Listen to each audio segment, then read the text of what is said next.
welcome back to my YouTube channel. If you're new here, my name is Annabeth, and if you're a returning viewer, welcome back. I'm so glad that you're all here.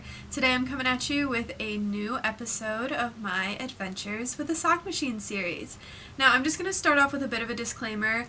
I'm not actually going to be cranking anything on my sock machine today. I am actually going to kind of give a little bit of a knitting update with all of my sock machine endeavors lately. Gonna structure it pretty similarly to my other knitting updates.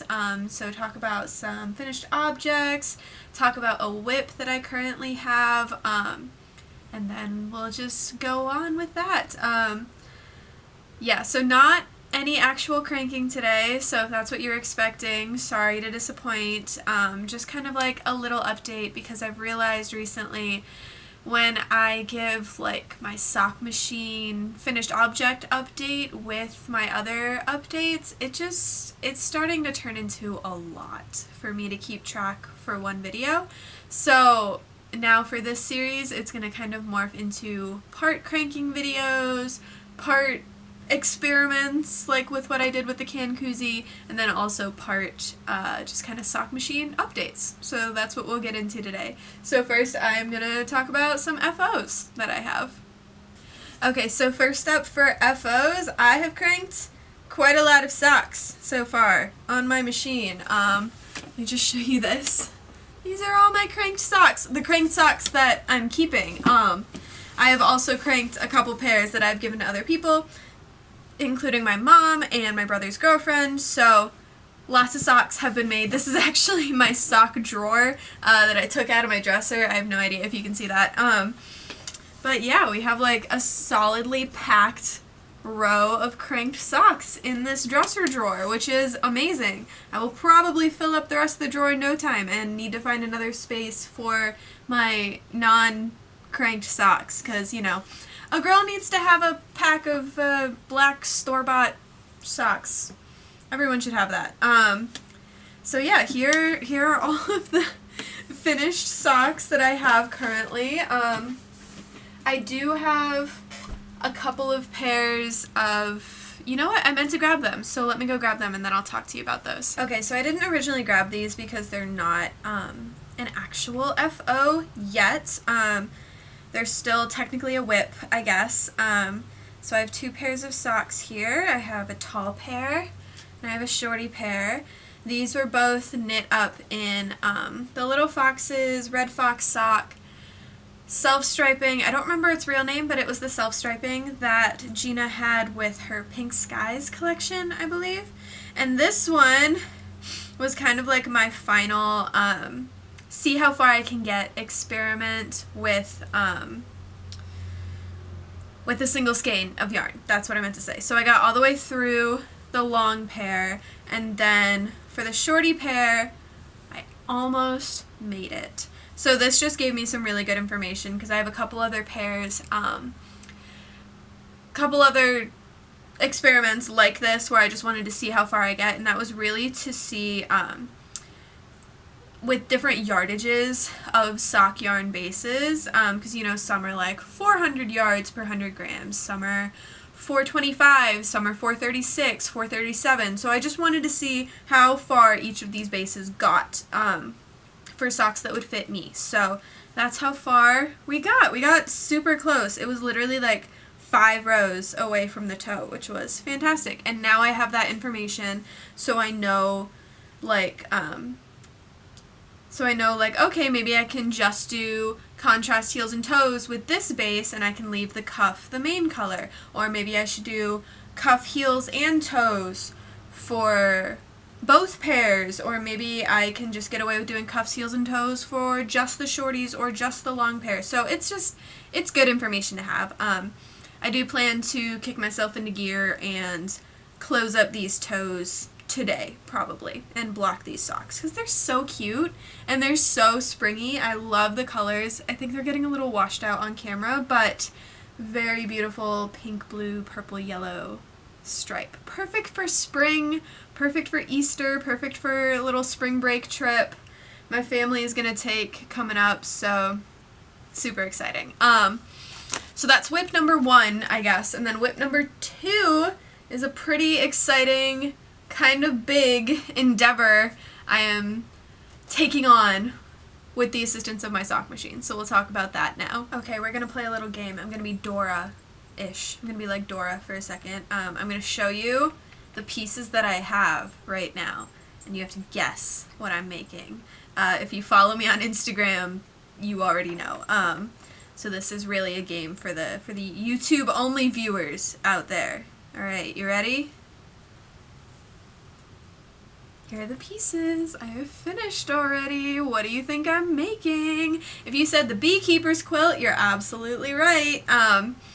So I have 4 finished hexagons for this. I will go a little bit more in depth as to how I figured out how to make these on my machine, and I'll maybe do like a little crank along tutorial-esque type video another time. But I have so far made 4 hexagons. I believe in the pattern she calls them hexy puffs, so I call them that as well.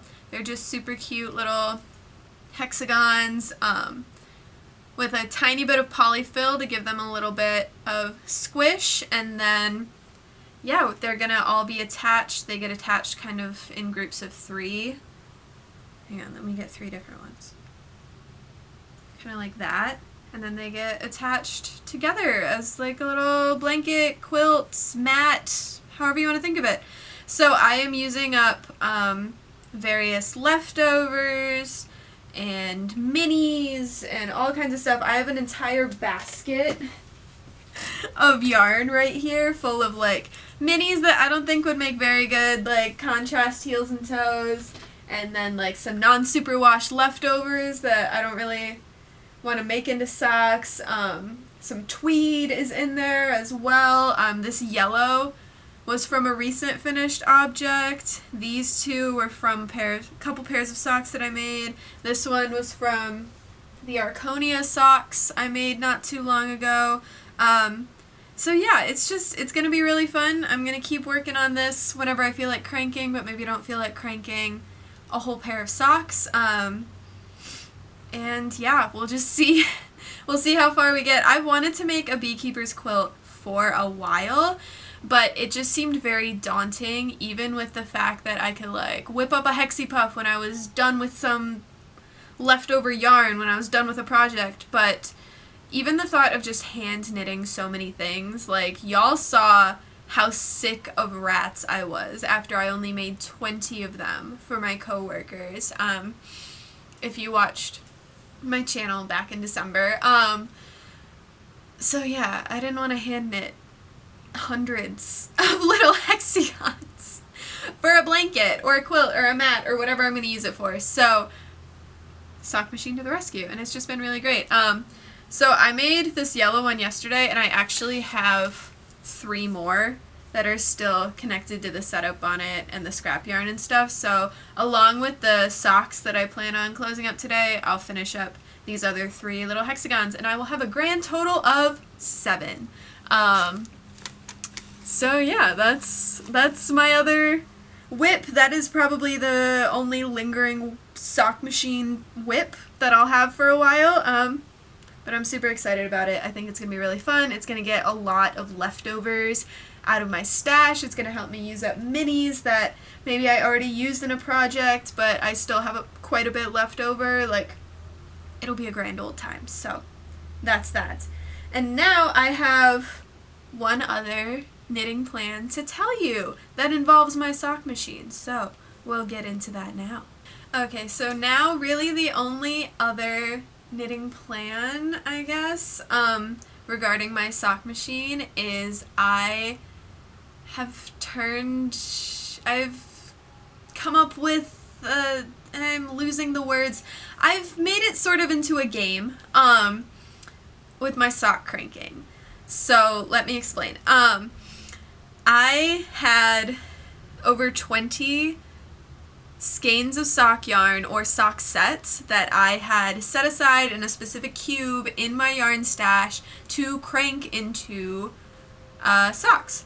So I was feeling a little bit overwhelmed with that number. It was actually 23 sock skeins and sock sets. Might actually be 24 now that I think about it. So what I've done is, one knitter that I follow on Instagram, Neurospicy Knitter, she had this fantastic idea because she also knits a lot of socks, where she takes all the yarn that she has set aside for socks and she wraps them in tissue paper, and then she sets them aside, and it takes a lot of the decision making out of the process, because if you're like me and your work is a lot of decisions every day, and sometimes you just get decision fatigue and you don't want to decide anything, even if it's something as simple as what yarn you want to make a pair of socks with, this is perfect.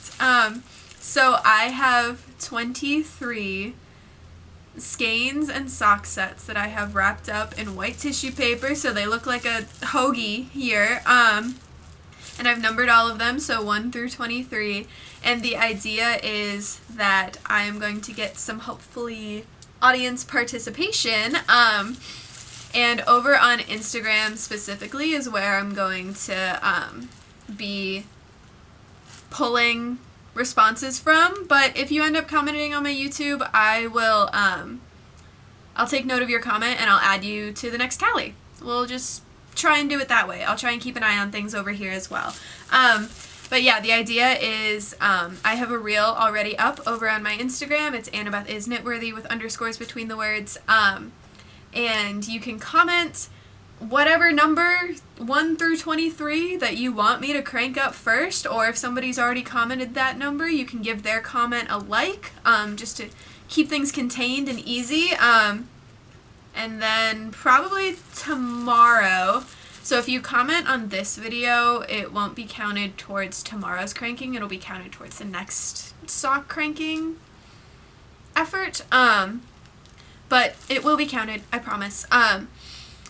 So tomorrow I am going to take stock of the comments and the likes on those there comments, and I'm going to see which skein or sock set I end up cranking first, and I'll record it, and it'll become kind of a little bit of a mini-series over on my Instagram, so if you want to follow along, make sure to follow me over there. Yeah, so that's the main plan with this. I'm kind of excited about it because I literally have no idea which skeins are which numbers. I double wrapped them in white tissue paper, I wrapped all of them in white tissue paper, and then I like shook up the numbers in a box and randomly placed numbers too, so I got nothing, guys. Yeah, so it'll be fun. It'll be a bit of a game. We'll get some feedback from the audience, hopefully, and I think it'll be a lot of fun. And it'll help me work through my sock skeins as well, because to be honest, they are not as aesthetically pleasing in my yarn stash right now, because they're literally just little hoagie skeins just stuffed into one cube. So maybe that'll motivate me to work through them a little faster. We'll see. Yeah, so that's that plan, and I think that's all that I have for you guys today. Alrighty, so that's really all that I have for you today. I know this video was pretty short. Hopefully you were able to enjoy it over like a cup of coffee or lunch or something like that. Like I said, I do plan to do more of these sock machine knitting updates as part of my Adventures with a Sock Machine series. And also to help cut down on the sheer amount of stuff that I'm talking about with my regular knitting updates as well. So you'll see a few more of these popping up soon, I'm sure. I'll keep you updated as well on the hoagie cranking, if that's what we want to call it. And yeah, that's all that I have for you. Thank you so much for watching. If you enjoyed this video, feel free to give it a thumbs up and subscribe to my channel. I don't keep a very regular posting schedule, as any current subscribers know. I don't think I posted at all last week, so sorry. I almost lost my train of thought there. So you should probably turn on notifications if you want to be notified for when I upload a video. other than that, that's all I got for you guys today. I will surely be cranking up some more things for this series soon. And yeah, I hope you have a fantastic rest of your day, and I will see you in the next one. Bye!